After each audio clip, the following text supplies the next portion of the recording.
Reputation is a very hard thing to shake, is it not? When I was in grade school, there was the potato incident, and I'm sure you remember the potato incident as well. Vice President Dan Quayle was conducting a spelling bee somewhere in New Jersey, and he famously told a student in the spelling bee that they needed to add an E to the end of the spelling of potato.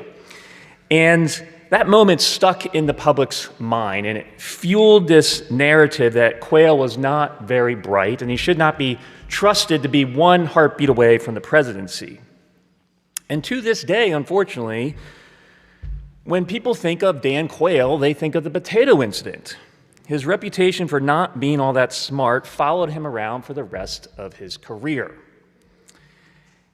In the Gospels, we see the disciples are often dealing with their own reputation problem. And it's similar to Quayle's. They have a narrative surrounding them too, that they just never seem to understand what Jesus is trying to teach them. And so they fumble and bumble their way all over Palestine following Jesus as he's trying to teach them, and they never quite get the point.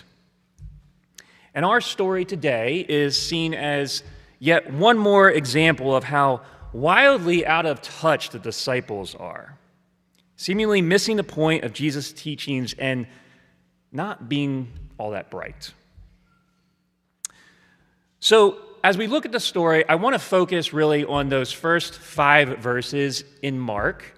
And we just performed a song in which we talked about being a servant, and that's kind of the ending of the passage there and what Jesus says and what often sticks out in our mind. But I really want us to focus on those first 5 verses.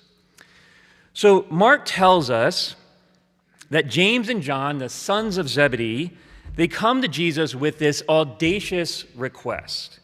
"Teacher," they say, "we want you to do for us whatever you ask."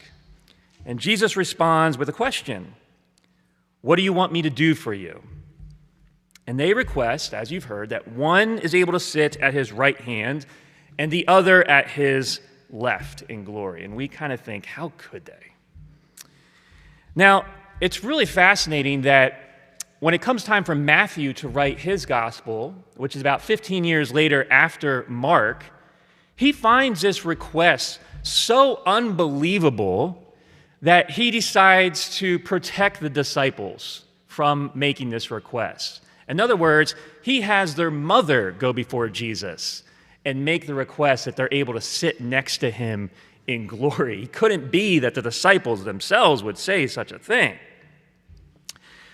But whether it's James and John asking Jesus directly, or whether it's the mother speaking on their behalf, Jesus' response is the same in both Gospels. He asks if they're able to drink from the cup that he drinks, or in Mark, be baptized with the same baptism. And they respond assertively, we might imagine, and confidently, "We are able." But you can almost hear in their tone that they don't fully grasp what Jesus is actually talking about, because he is foreshadowing their own suffering and even death. The reformer John Calvin once wrote that this story is seen as a bright mirror of human vanity, because it shows that even pure and holy zeal can be accompanied by ambition. And if you have one of those study Bibles, it often has a heading for this passage that will say the ambition of James and John. And so that's how we tend to think about this, their ambition. And there's plenty of sermons that have been preached on the role of ambition in Christians, which is definitely something to explore, as we have a very complicated history in the church of when individuals are affirmed for having ambition and when they are condemned. And we've all seen people that link themselves to something or someone in pursuit of power or recognition. But is being highly ambitious incongruent with following Jesus? That's another sermon. that I won't preach right now. But if not ambition, what was driving the disciples to come before Jesus to ask this question about where they would sit in glory?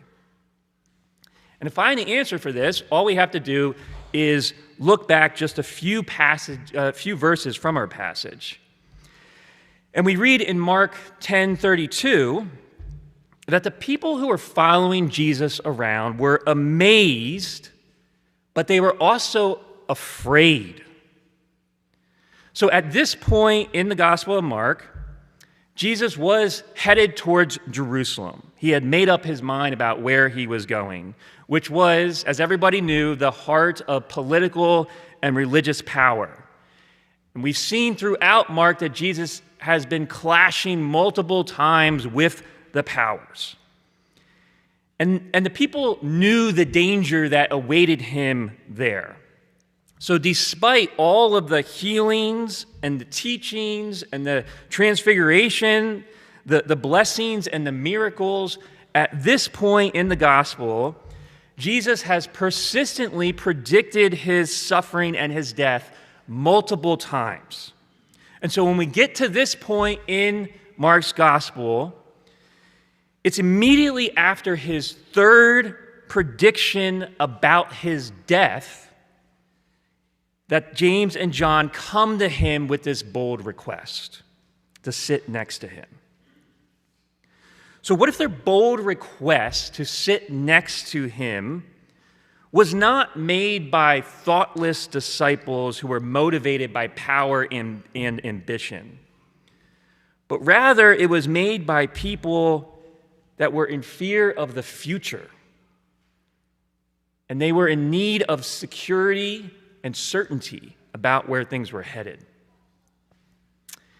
Even in chapter 9, when the disciples are arguing over who is the greatest, you remember that story? Again, it seems like, how can these guys not get the point?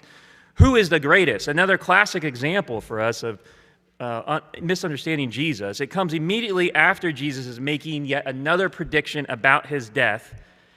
And it says that the disciples are afraid to ask him about what it all means as he's predicting his death. There's a lot of fear surrounding the disciples before they come to Jesus and make these requests. So a question for us today is, can any of us relate to the fear of looking out ahead and seeing an uncertain future and desperately wanting to have a quick resolution, a quick answer to provide certainty and security? For when we see the bigger context of the story here, how many of us would have asked the same thing, to sit as close to Jesus as possible? So here are several examples of ways that we might try to quickly establish as much certainty and security as possible when we're faced with an uncertain future. From the very poor in our society to the very rich, there is persistent financial messaging in our culture that you do not have enough and you will never have enough. Now, some people try to respond to this by living as it's impossible to ever have enough, and they don't try, and spend on whatever whims of the day come to them. But another response to never feeling like we have enough is to become hyper-focused on rigidly monitoring our finances and believing that if we can just work a little bit more, to earn a little bit more, to save a little bit more, to invest a little bit more, then we might be given this sense of security and safety that we are seeking when life throws at us all of its uncertainties. There is a fine line, as we all know, between being financially responsible and preparing for the future versus being motivated by a tireless fear about our financial lives and putting too much energy into trying to bring about financial security in an uncertain future. Or for those of us who are parents, we are often given a message today about our children's uncertain futures. And so we've created a culture of parenting that tries to create an illusion of certainty in the face of this uncertain future. We're living in an era of what's called intensive parenting, which is a hands-on 24/7 approach to parenting where parents are investing more time, more emotion, and more energy and more money into their kids than ever before. Did you know that recently the U.S. Surgeon General issued a report warning that parenting is becoming an urgent public health crisis because of the rapidly increasing amounts of stress that parents are facing, largely due to this intensive parenting focus? So where does the need for this intensive parenting come from? Sociologists have said that for many parents, it is motivated by a fear that our children will fall behind their peers, which will not give them access to the American dream and the middle class as easily as past generations. And so we try our best to control as much about our children's lives as possible and to ensure that they have the best opportunities in this increasingly uncertain world. And as we all know, it's a parent's responsibility and duty to prepare for the future of our children.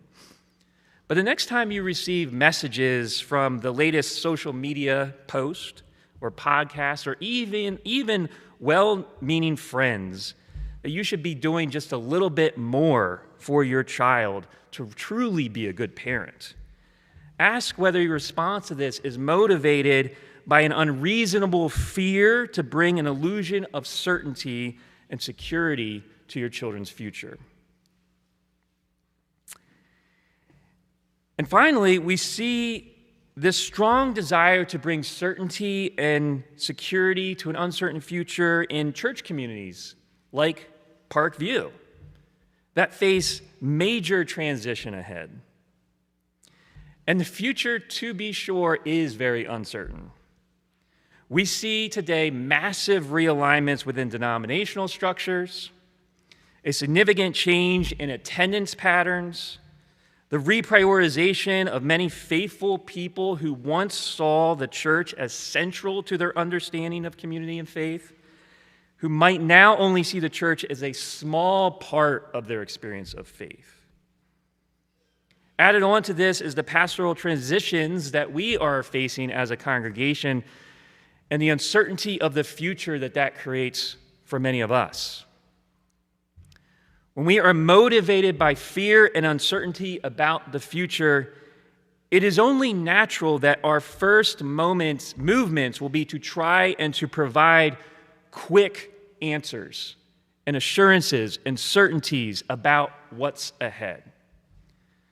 But reaching for assurances and certainties to alleviate any fear among us can stifle what God might be trying to do among us. We long for certainty when life feels shaky. That's only natural. But the truth is, no matter how much we try to control, life is unpredictable. And sometimes our attempts to create security only lead to more fear and anxiety. So back to our story once again. How does Jesus respond to James and John? He doesn't promise them the security and the certainty that they are seeking. Instead, he tells them that they will drink the cup that he drinks and be baptized with the baptism that he has also. And these words from Jesus can almost sound like condemnation or threat. Like, James and John, you don't get it, you will also be crucified. But as commentator Charles Campbell writes, in the larger context of this story, Jesus' words might also be read as an extraordinary promise. For what if Jesus is saying to them, you will not always be driven by your fears and your need for security. Rather, you will be empowered to take your cross and follow me. You will be faithful disciples until the end. Do you hear that promise rather than the threat that we sometimes hear when we hear Jesus' words? This extraordinary promise that Jesus made his disciples is made through the church to us today. Through participation in the church and practices like baptism and communion, we also are empowered to live in a new way. It is a life that is shaped not by fear of the future, but by trust. Baptism reminds us that we have been called to walk through the water, trusting that God is with us no matter where the journey leads. And communion reminds us that Jesus is always present with us, even in the most uncertain times. There is so much that we face in our lives today that promotes fear of the future and encourages us to try to create the illusion of certainty and security. The future of our finances, the future of our children, the future of the church, the future of our politics.